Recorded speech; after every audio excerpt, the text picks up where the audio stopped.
yeah, the work really is about that quiet vibration and unexpected beauty in the commonplace elements found in the urban environment. And it describes this in an atmospheric and dreamlike, yet somehow familiar manner. My focus is really about sharing a very positive aspect of where I am at a moment in time, a place or an experience that's made an impression, and how I really want to be able to share that with everybody else, share that with the viewer. So uh, it it's a great alignment with your exhibition. Great, thanks. Yeah, one of the tentative titles was actually quasi-familiar, so that's actually pretty fitting as well. So yeah. Cool. Do you mind going over the questions as well, or do you want me to? Maybe I could give a quick little rundown of the exhibition for those who are maybe not familiar, and then are you able to answer the questions afterwards? Great. Cool. So when curating this exhibition, I found a lot of inspiration from the Transcendental Painting Group. And this group was formed towards the ends of the Great Depression. A group of artists were discussing and perpetuating artwork in response to social realism, the Ashcan School, and like all the economic uncertainties of the times. And so this group was situated in Taos, New Mexico in the early 20th century. And the Transcendental Painting Group actually formed to explore these heightened visions of American landscapes. And they placed a major emphasis on imagery derived from the collective unconscious. So basically, to sort of sum that up, it's finding intense like ideas of space and like place mixed with spirituality. So there's a lot of intentionality behind it. These abstract pieces. Scenes were portrayed innovatively with new light, transfigured and spiritually alive. And these artists really sought to evoke profound sensations of experience, nature, philosophy, music, imagination, and experimentation beyond the constricting realms of the physical world. So alongside this, there was new concepts of space, color, light, and design that I think are still very relevant today. And it's sort of a combination of idealism and spirituality, which is underpinned an artistic foundation that's been around for, nearly a century. Today, there's been, from what I've noticed, in artistic trends like a resurgence in biomorphic compositions and a new search for the spiritual alongside, all the political conflict that's been going on recently. And that's sort of what shaped this exhibition. So there's a handful of artists I kind of want to just name drop real quick, like Agnes Belton, Emil Bistrom, Raymond Johnson, Florence Miller Pierce, that all sort of helped shape this exhibition. I could put their names later. And I'm also open to hearing other influences as well. And I feel like this whole exhibition is asking those questions, like how do artists respond to the political, economic, and existential uncertainty that's happening today? And what sort of work will arise like as a result of this conflict, this uncertainty, and these power dichotomies. So yeah. And then 20% of the profits will go towards a Ukrainian charity. I think Nova Ukraine is the one right now we're sort of tentatively leaning towards, but I'm open to any suggestions. But yeah, that's the whole premise of the show. So thanks for listening. And Trevor, the artists in the exhibition, will you point out who's here so we all can know who each other is? Yes, I see Rachel, Peter.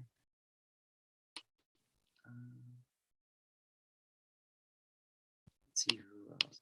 I'll just name some of the artists in the exhibition, and we'll kind of go from there. So Jacob, Peter, Asim Rick, Rachel Ostro, Benjamin, Terrell, Molly, Uwe, I believe is gone. Maybe actually we could start with Rachel.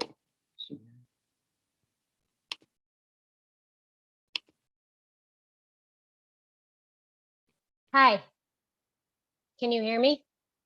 Hey, yes, I can. Hi. Thank you for joining us today. My pleasure. So do you mind? Go ahead. Yeah, do you mind answering the questions that I put in the chat, or I might have emailed out? Because I know you have to go. Oh, I actually can't see the chat, but I can talk about how my work relates to what you just spoke about. Sure, that's one of I'm the looking questions. at you on a phone. I think like the thing that I'm most interested in all of the stuff that you just mentioned is just the general idea of the imagination and how we can tap into that part of our brains, that part of, ourselves, our bodies that maybe isn't being used as much these days. A lot of times we are being told exactly what to think. We're being overwhelmed with information. And in my work, because of the way that my work is made, because of almost everything about it, it kind of just like it's existing in the world of nature. I'm making it in a natural way. When things happen, it's lucky. It's because of movement. It's because of the moment. It's because of something came together that wasn't 100% involved with me, or I'm involved with it. I'm making it happen, but when it happens, it's because of the natural qualities of the paint, and they're mixing together, and they're doing something beyond me, and that thing is going to keep existing forever. That thing doesn't have to do with the political state, the turmoil, the world that's going on. That has to do with the way materials interact with each other, and how sometimes when they do that, they end up looking like something that makes the human mind relate to something that has to do with maybe our collective unconsciousness, maybe just the way things look in the world, but it exists outside the realm of the everyday, of the now. So, like in a general philosophical way of looking at it, that's kind of what I want my art to do. I want it to make you like instantly enter into the zone of your own imagination. Awesome. I really really enjoyed listening to that. So Izzy, our gallery coordinator, is hopefully going to pull up some of your work right now. Great, thank you, Izzy. And yeah, are you able to maybe talk about a couple pieces in particular? Do you want me to talk about how I make them, or what? Yeah, I think What do you mean, if talk you're, about the piece? In what well, way? I mean, it's up to you if you want to disclose, how much of your technique. The other questions that I had was, mostly just your influences, any sort of like positive messages. You kind of, address some of the questions. Well, I mean, just like, to look at these paintings, the way that I make them is I'm painting on a very slippery surface. So, like imagine marble, it's a panel that I've sanded down, and they're all happening at once. These paintings happen very quickly at once, and I'm painting with a squeegee, like a window cleaning squeegee. So, it's fast movements or slow movements or whatever movements I'm doing with whatever pressure, with whatever paint I've put down. And what was it? What did you just say about positive influence in the world? I'm not sure. I would like there's 100,000 issues that I'm an activist about, that I care about, that I approach otherwise. I'm not sure what my art is doing necessarily to make a positive influence in the world in terms of all of the problems that I feel and see and that we are going through every day. So I don't know. I actually don't know what that would be doing other than maybe to provide some sort of reprieve from what's going on. I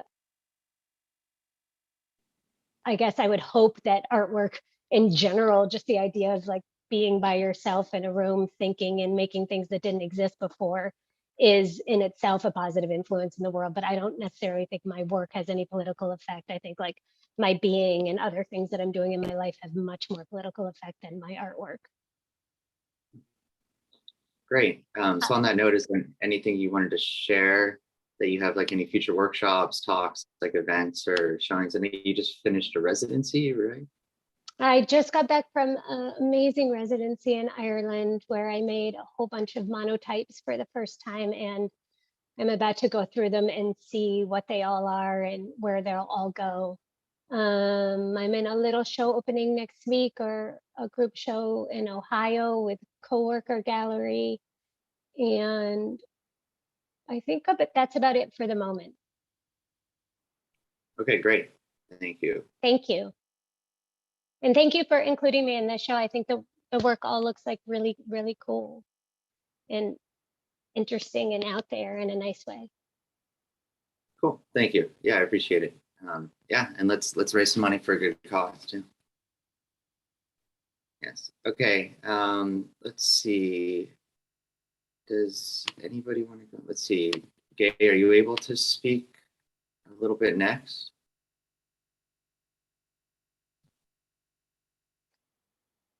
Yeah, sure. I'll unmute. You want me to speak? Sure. Yeah. Are you able to answer the question? Yes, of course. Yes, sure. Just Rachel, the work is beautiful. Really enjoyed seeing that. So let's see. What inspires my work is what I see around me. I love being near the water, where I find the atmosphere much more interesting and different than anywhere else. So I seek out experiences that take me to the water. And because I also love cities, I choose cities by the sea. So I paint a lot of California and New York. I paint other places as well, but I'm particularly inspired by the atmosphere in New York and California. How do you think your work fits the theme? Well, my work's inspired by nature and the natural world, and definitely focuses on creating a calm sanctuary for the viewer.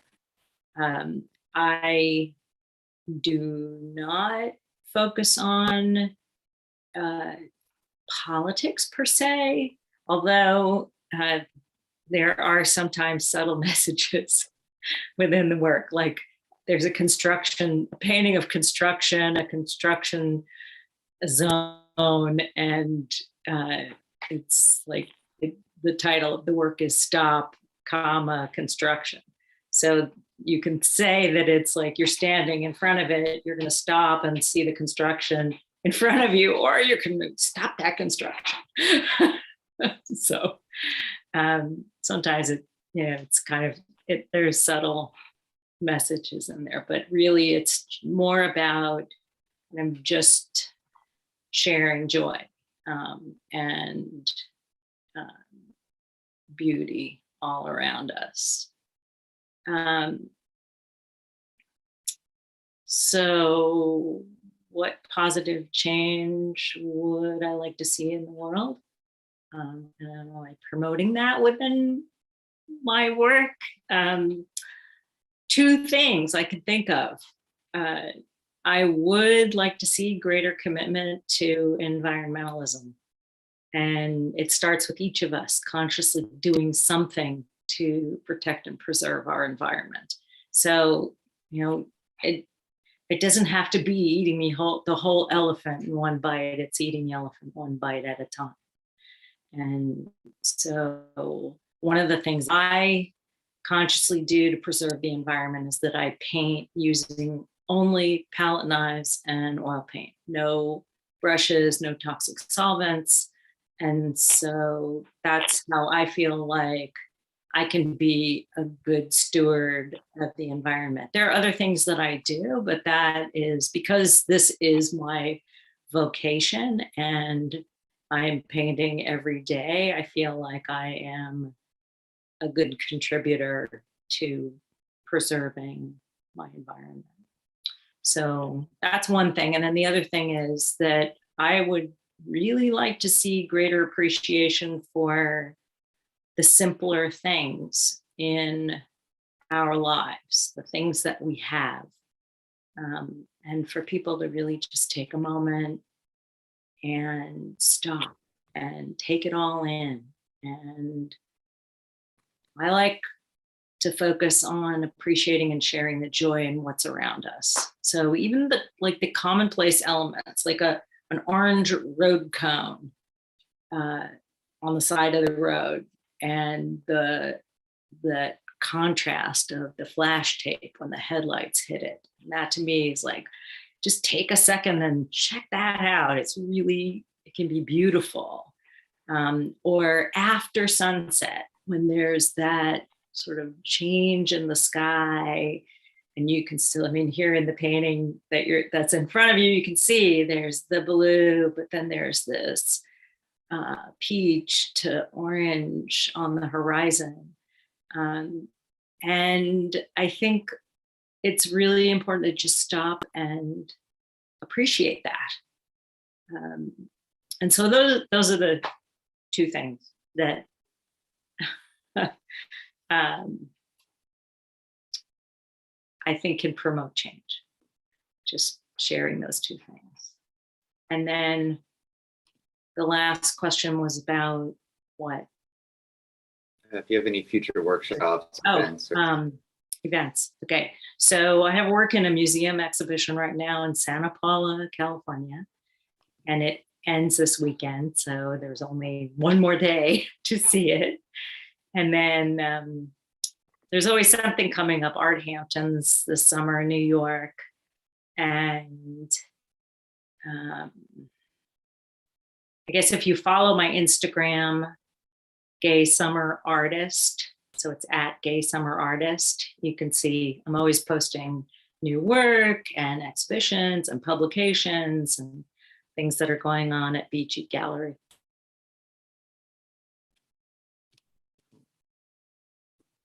Awesome. Were there other questions? Like from the audience or from me? No, from you. Did I miss anything? No, I think that's the main four, the big four that I wanted to tackle. But yeah, I really like your work, and I really like and I hear you saying about these like fleeting moments and just trying to capture them. Just the other day, I was hanging out with my girlfriend, and like the balcony across the way, there's a little kitty that always like kind of stares at us, and the sun was hitting it just right, and there was like its face was being blocked by like part of the wood on the balcony, one of the panels, and it was just those little moments that I don't know, it's very special. And you could feel that also when you go hiking or camping or just hanging out at the beach. Like every day is just that mentality of slowing things down a little bit and changing your pace. I feel like it's a very important thing to reconsider today.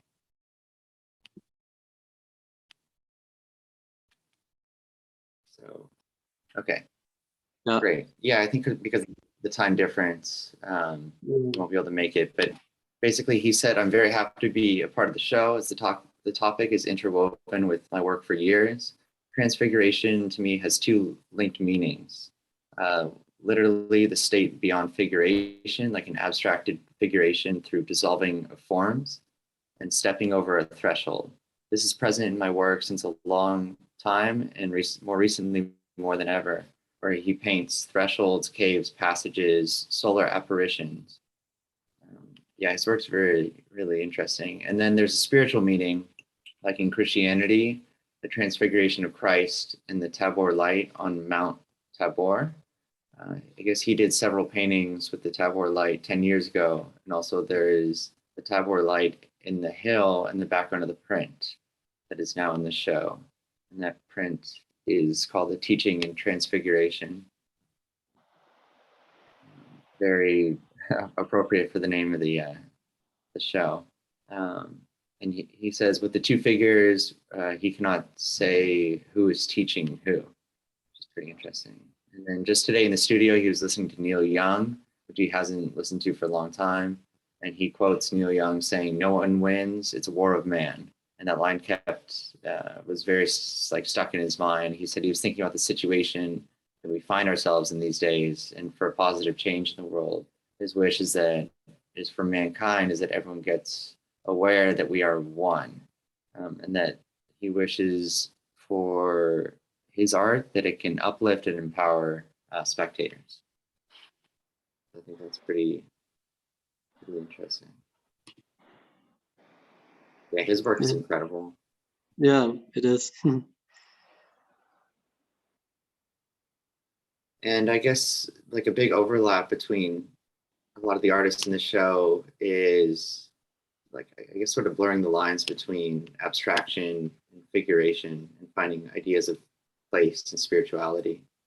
So I'm happy everyone, has work that sort of overlaps in that conceptual framework, and aesthetically too, the colors and everything.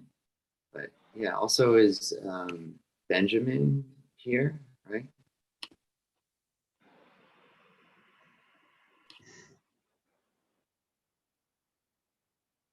Maybe you could unmute. Hello.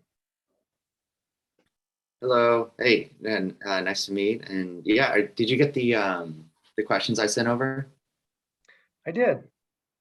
Awesome. Yeah, feel free to introduce yourself and go over the questions in whatever order you want. So thanks for being here. Yeah, I'm honored to be here. Honored to be included. I'm a big fan of Peter and Uwe, and a big fan of the inspiration of your show. So your show statement was attractive to me because I had seen that traveling show in Tulsa earlier this year. I sure believe. And it was quite moving to me. I mean, to me, the transformations and things like that are more internal. Even though I paint external things like landscapes, and I only started painting landscapes maybe a year ago because I live in Oregon, and next to our house was the Mackenzie Holiday Farm fire, and it was destroyed about 173,000 acres. I'm kind of out in the country, and it came 5 miles from the house. So painting the landscape was a way of measuring what remained and still what was gone and what was still here, and then how we related to that.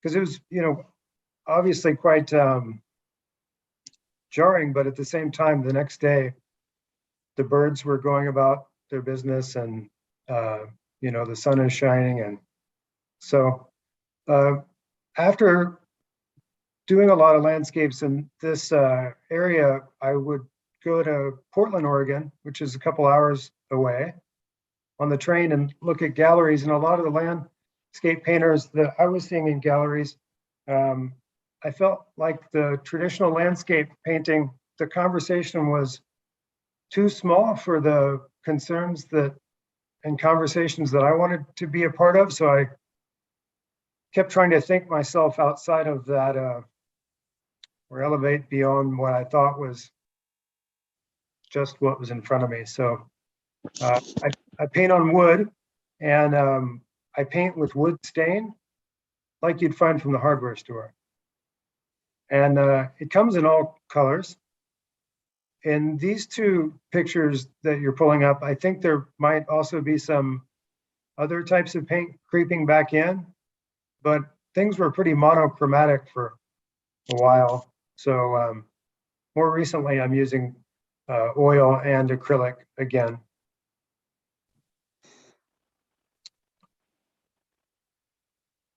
Yeah, I think, these, the responsibilities we have is, first to ourselves, to clean up our own selves, and, to kind of untangle our own egos, and then how we relate to other people, even in everyday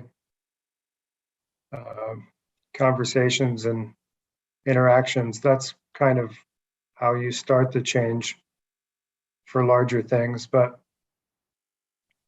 I am pretty much in my head and out in the country, and pretty okay with that.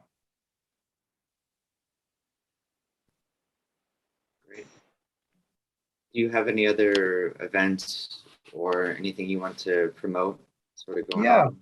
Yeah, I just I write for a website called The Semi-Finalist about a new article or two a month, and I review painters, and I have a column called Notes of Persistent Awe, and I'm about to write about Ben Walker, a painter from the UK.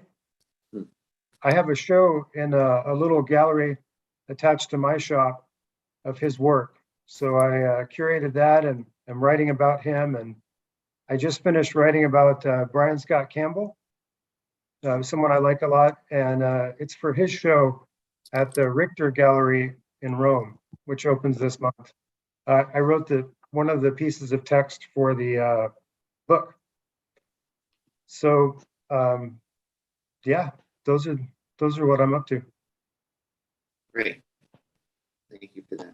Yeah, awesome. I've definitely heard the semifinal.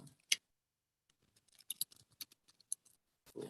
And those are some great artists we could also use as references. Maybe at the end we could get, or you could just put it in the chat now, like a handful of artists that have inspired your work and that might overlap with the show. So thanks for that, Benjamin. Appreciate it.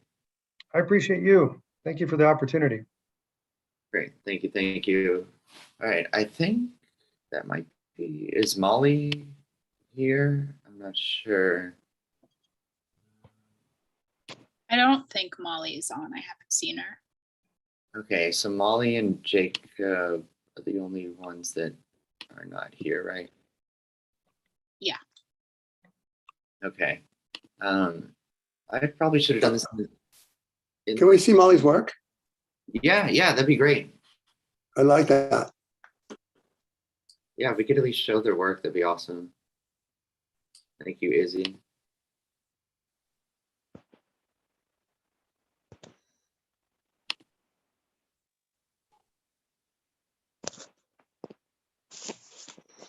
Izzy, do you know a ton about her work and like the process of things?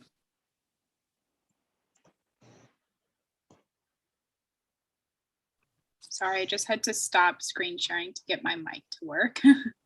But I'll pull up her photos again.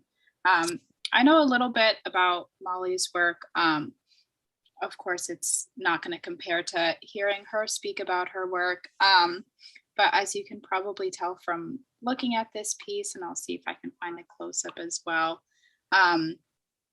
This piece is actually created with colored pencils. And she has another work that she's shown with us. That's a colored pencil piece as well. She is a big fan of using unconventional materials. In particular, she has a couple works that are made using colored pencils. And she has gotten a lot of attention on Instagram in particular for her unconventional pieces as well. And really, that's kind of the extent to my knowledge of these particular pieces. I am not aware of her process of how she puts them together. But I believe she is an MFA student, or at least she was a year or two ago when I spoke to her. And she's done a lot of work with that.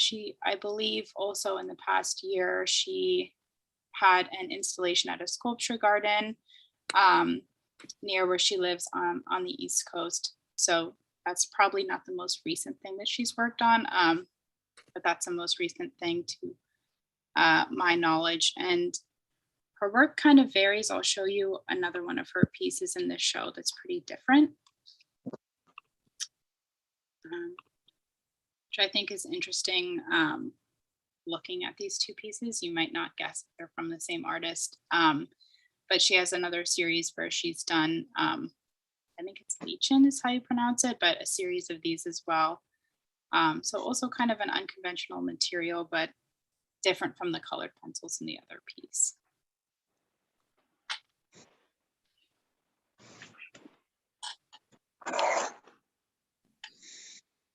Brava. Really good. Yeah, crazy, crazy cool.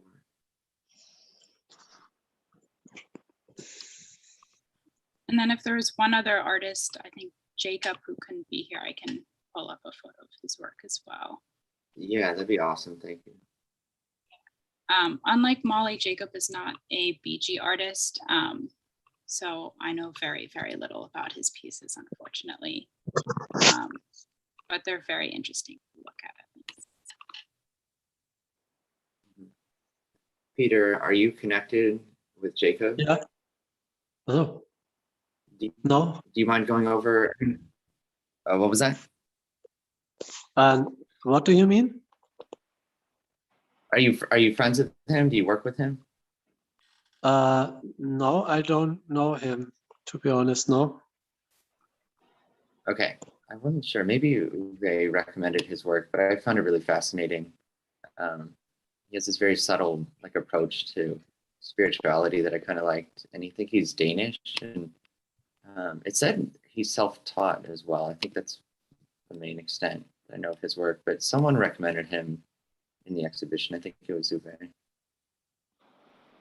But yeah, aesthetically, I really like his work for sure.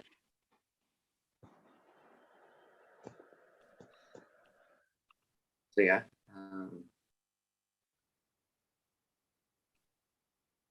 Do we have any questions from the audience or any other artists that want to go over anything? Or I have a question. That piece that you had just showed that Molly had done called Lichen, what is the material on that piece? Izzy, do you know? Yeah, I can tell you guys. It is silk and cotton, and I believe it's the backing of it is wood. Oh, okay, thank you.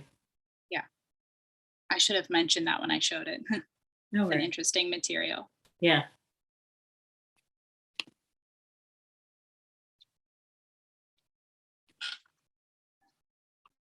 Yeah, and she had quite a bit of these from what I remember. Yeah, let me see if I can pull up any other photos. We might have a couple of them. Yeah, Yeah, she has one's in blue, a different color green. Yeah, we have a nice green one I can pull up.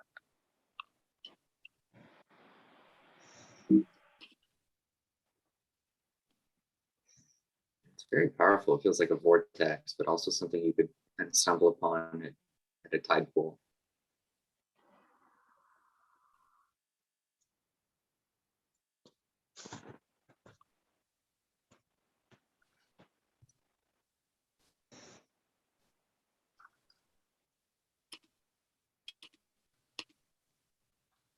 Well, if I'm allowed, since I don't think anyone else has a question yet, I have a question. So my question's for Gay Summer Rick. I really liked how you talked about appreciating the small moments and the little things in life and kind of slowing down.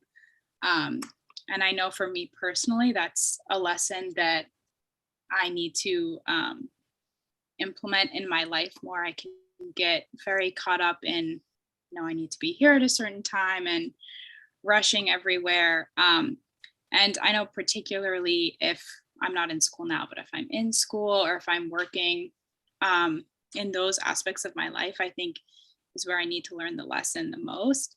So I'm just wondering, in your artistic practice, if those principles guide your artistic practice, if you're really slow with your work, and kind of how that relates just to the physical act of creating your paintings. Yeah, the work takes forever. I mean, it takes several months to create a painting because it's all layers of oil paint, and they're applied with knives, and I don't mix the colors with each other, so one layer is separate from the next layer. It does take time, but when you were talking, Izzy, about kind of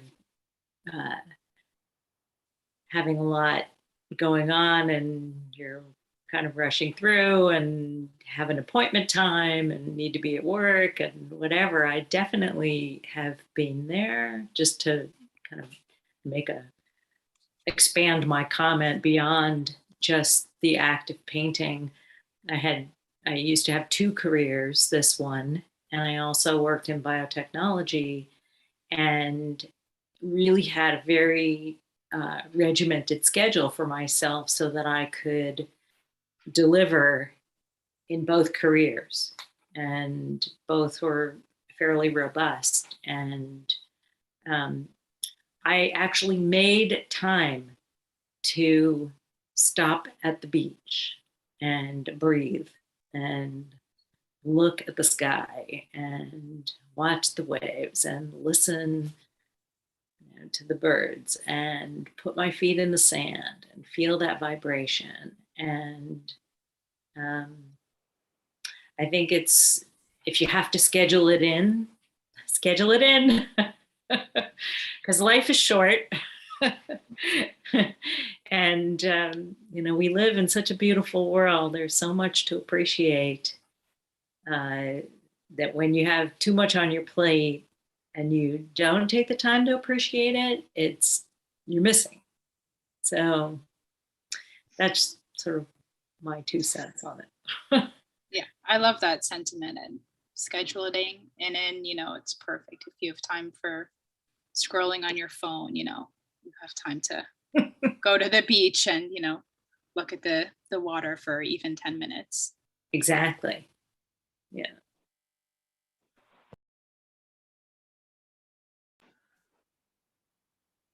Did that answer your question? Yes, it did, totally. Thank you.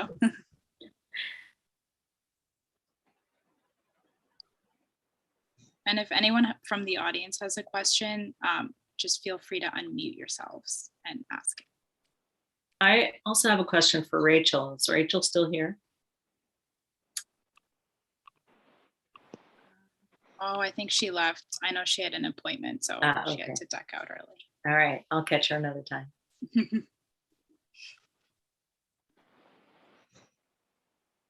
You have her email or Instagram, right? Okay. I'll get it from Izzy. Okay. Yeah. Perfect. Mhm. Yeah. I'll send it to you. Awesome. Yeah, her work's really great. I think she's a professor at Hunter, I believe.